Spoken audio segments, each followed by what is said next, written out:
तीन साधु और एक विधवा औरत। ये एक ऐसी रोमांचक कहानी है जो सुनकर आपके रोंगटे खड़ा हो जाएगी। हिमाचल के एक सुदूर गांव में, जहां घने जंगल रहस्यों को अपने आगोश में छिपाए रखते थे, वहां एक छोटा सा गांव बसा था, कालिकापुर। गांव के लोग सादगी से जीवन जीते थे, लेकिन एक अनकही डर की छाया हमेशा उनके दिलों पर मंडराती थी। गांव के बाहर एक प्राचीन मंदिर था जो कभी भक्तों से गूंजता था, लेकिन अब वहां सन्नाटा पसरा रहता था। लोग कहते थे कि मंदिर में कोई अज्ञात शक्ति निवास करती है जो रात के समय जंगल में विचरती है। कालिकापुर में एक विधवा औरत रहती थी, सावित्री। सावित्री की उम्र लगभग 35 वर्ष थी और वह अपनी छोटी सी झोपड़ी में अकेली रहती थी। उसका पति 5 साल पहले एक रहस्यमयी तरीके से जंगल में गायब हो गया था। गांव वाले उसे दूरी बनाए रखते थे, क्योंकि कुछ का मानना था कि सावित्री के पति की गुमशुदगी के पीछे कोई शाप था। सावित्री चुपचाप अपनी जिंदगी जीती थी, लेकिन उसकी आंखों में एक गहरा दर्द और अनकहा रहस्य छिपा था। एक दिन गांव में 3 साधुओं का आगमन हुआ। ये साधु लंबे चौड़े, दाढ़ी मूंछों वाले और गेरुए वस्त्रों में लिपटे हुए थे। उनके चेहरों पर एक अजीब सी शांति थी, लेकिन उनकी आंखें कुछ और ही कहानी बयां करती थीं। गांव वालों ने उन्हें मंदिर के पास एक पुरानी धर्मशाला में ठहरने की जगह दी।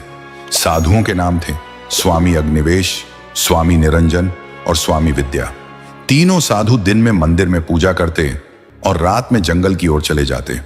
गांव वाले उनके इस व्यवहार से हैरान थे, लेकिन कोई सवाल करने की हिम्मत नहीं जुटा पाता था। एक शाम सावित्री जंगल से लकड़ियां इकट्ठा करके लौट रही थी। सूरज डूब चुका था और जंगल में अंधेरा गहराने लगा था। तभी उसे कुछ आवाजें सुनाई दी, किसी के मंत्र पढ़ने की आवाज। वह डरते डरते उस दिशा में बढ़ी। एक छोटी सी गुफा के पास तीनों साधु बैठे थे। उनके चारों ओर एक अजीब सा प्रकाश था। सावित्री ने देखा कि स्वामी अग्निवेश के हाथ में एक प्राचीन किताब थी, जिसके पन्ने पीले पड़ चुके थे। स्वामी निरंजन एक त्रिशूल लिए हुए था और स्वामी विद्या के हाथ में एक माला थी, जिसके दाने चमक रहे थे। सावित्री ने छिपकर उनकी बातें सुनने की कोशिश की। स्वामी अग्निवेश धीमी आवाज में कह रहा था, हमें वह रत्न चाहिए जो इस जंगल में कहीं छिपा है। बिना उसके हमारा मिशन अधूरा रहेगा। स्वामी निरंजन ने जवाब दिया, लेकिन हमें सावधान रहना होगा। गांव वाले कुछ जानते हैं, खासकर वह विधवा। सावित्री का दिल जोर जोर से धड़कने लगा। वह समझ गई कि साधु उसकी बात कर रहे थे। वह चुपके से पीछे हटी, लेकिन उसका पैर एक सूखी टहनी पर पड़ गया और आवाज हुई। साधुओं ने तुरंत उस दिशा में देखा। स्वामी विद्या ने तेज आवाज में कहा, कौन है वहां? सावित्री भागने लगी, लेकिन स्वामी निरंजन की तेज नजरों ने उसे देख लिया। रुको, स्वामी निरंजन ने कहा और तेजी से उसके पीछे दौड़ा। सावित्री जंगल के घने रास्तों से भाग रही थी, लेकिन स्वामी निरंजन ने उसे पकड़ लिया। तुम यहां क्या कर रही थी? उसने गुस्से से पूछा। सावित्री ने डरते हुए कहा, मैं बस लकड़ियां लेने आई थी, मैंने कुछ नहीं देखा। स्वामी अग्निवेश और स्वामी विद्या भी वहां पहुंच गए। स्वामी अग्निवेश ने सावित्री को गौर से देखा और कहा, तुम सावित्री हो, है ना? हमें तुमसे कोई दुश्मनी नहीं है, लेकिन अगर तुमने हमारी बातें सुनी हैं तो तुम्हें चुप रहना होगा। सावित्री ने सहमति में सिर हिलाया और वहां से भाग निकली। उस रात वह अपनी झोपड़ी में सो नहीं पाई। साधुओं की बातें उसके दिमाग में घूम रही थी। रत्न, मिशन, ये साधु आखिर चाहते क्या हैं? उसने सोचा। अगले दिन सावित्री ने फैसला किया कि वह साधुओं पर नजर रखेगी। वह जानना चाहती थी कि वे क्या छिपा रहे हैं। उसने अपने पति की गुमशुदगी को भी इस रहस्य से जोड़कर देखा। शायद साधुओं का मिशन और उसके पति का गायब होना एक दूसरे से जुड़े हुए थे। वह दोपहर के समय चुपके से मंदिर के पास गई। साधु वहां नहीं थे। उसने मंदिर के पीछे एक पुराना कुआं देखा जो सूख चुका था। कुएं के पास कुछ अजीब से निशान थे, जैसे किसी ने वहां खुदाई की हो। सावित्री ने निशानों को ध्यान से देखा। तभी उसे एक छोटा सा ताबीज मिला, जिस पर संस्कृत में कुछ लिखा था। वह उसे अपनी साड़ी में छिपाकर घर लौट आई। रात को सावित्री ने ताबीज को ध्यान से देखा। उस पर लिखा था, यत्र रत्नम तत्र शक्ति। इसका अर्थ था, जहां रत्न है वहां शक्ति है। सावित्री का शक और गहरा हो गया। उसने सोचा कि यह रत्न वही है जिसकी बात साधु कर रहे थे, लेकिन यह रत्न था क्या और यह जंगल में कहां छिपा था? इसी बीच साधुओं को सावित्री पर शक होने लगा। स्वामी निरंजन ने कहा, हमें उस औरत पर नजर रखनी होगी, वह कुछ जानती है। स्वामी विद्या ने सुझाव दिया, हमें उसे अपने पक्ष में करना होगा। अगर वह हमारे खिलाफ गई तो हमारा मिशन खतरे में पड़ सकता है। सावित्री ने अगले दिन फिर से जंगल में जाने का फैसला किया। वह उस गुफा के पास पहुंची जहां उसने साधुओं को देखा था। गुफा के अंदर एक संकरी सुरंग थी जो नीचे की ओर जाती थी। सावित्री ने हिम्मत जुटाई और एक मशाल लेकर सुरंग में उतर गई। सुरंग के अंत में एक बड़ा सा कक्ष था जिसकी दीवारों पर प्राचीन चित्र बने थे। चित्रों में एक विशाल रत्न को दर्शाया गया था जो एक शिवलिंग के पास रखा था। सावित्री को समझ आ गया कि यह रत्न मंदिर से जुड़ा है, लेकिन तभी उसे पीछे से किसी के कदमों की आहट सुनाई दी। वह डर गई और एक पत्थर के पीछे छिप गई। स्वामी अग्निवेश और स्वामी विद्या गुफा में दाखिल हुए। स्वामी अग्निवेश ने कहा, हमें जल्दी करना होगा, पूर्णिमा की रात को रत्न की शक्ति अपने चरम पर होगी। सावित्री ने सुना कि साधु पूर्णिमा की रात को मंदिर में कोई अनुष्ठान करने वाले थे। वह चुपके से गुफा से निकल आई और गांव लौट गई। उसने फैसला किया कि वह गांव वालों को सच्चाई बताएगी, लेकिन उसे डर था कि कोई उसका यकीन नहीं करेगा। पूर्णिमा की रात आ गई।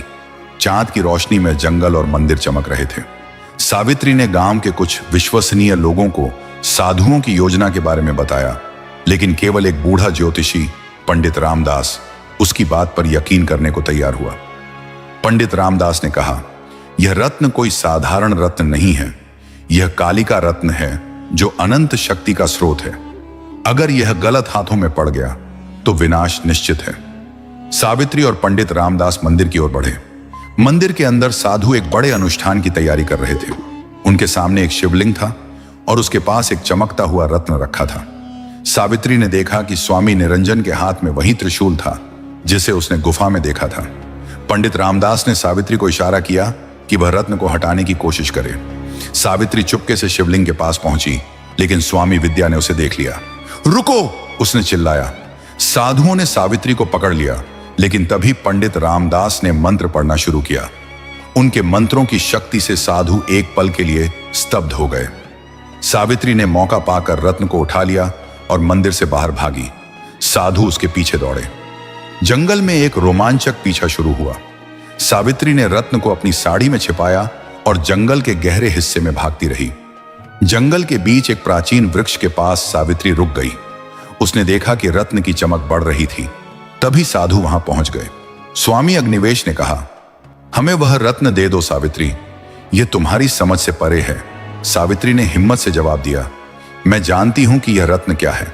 यह शक्ति का स्रोत है, लेकिन यह विनाश भी ला सकता है। मैं इसे तुम्हें नहीं दूंगी। तभी एक अजीब सी घटना हुई। रत्न की चमक इतनी तेज हो गई कि साधु पीछे हट गए। एक आकृति प्रकट हुई। यह सावित्री का पति था जो 5 साल पहले गायब हो गया था। उसने कहा, सावित्री, तुमने सही किया। यह रत्न मेरे पास था, लेकिन मैं इसे गलत हाथों में नहीं पड़ने देना चाहता था, इसलिए मैंने इसे जंगल में छिपा दिया और खुद गायब हो गया। सावित्री की आंखों में आंसू थे। उसने रत्न को अपने पति को सौंप दिया। तभी एक तेज रोशनी हुई और रत्न गायब हो गया। साधु हैरान रह गए। स्वामी अग्निवेश ने गुस्से से कहा, तुमने हमारा मिशन बर्बाद कर दिया। लेकिन स्वामी विद्या ने कहा, शायद यह रत्न किसी के पास नहीं होना चाहिए। सावित्री का पति उसे आखिरी बार मिला और कहा, मुझे अब जाना होगा सावित्री, तुमने साहस दिखाया। इसके बाद वह आकृति गायब हो गई। साधु गांव छोड़कर चले गए। गांव वालों ने सावित्री को एक नायिका की तरह सम्मान दिया। कालिकापुर में फिर से शांति लौट आई। सावित्री अब अकेली नहीं थी। उसके पास गांव वालों का प्यार और सम्मान था, लेकिन उसके दिल में एक सवाल हमेशा रहा, वह रत्न आखिर गया कहां? कहानी का अंत एक रहस्य के साथ हुआ जो कालिकापुर के जंगल में कहीं छिपा रहा। शायद वह रत्न फिर कभी किसी के सामने आए, या शायद वह हमेशा के लिए गायब हो गया। लेकिन सावित्री की हिम्मत और साहस की कहानी गांव में अमर हो गई।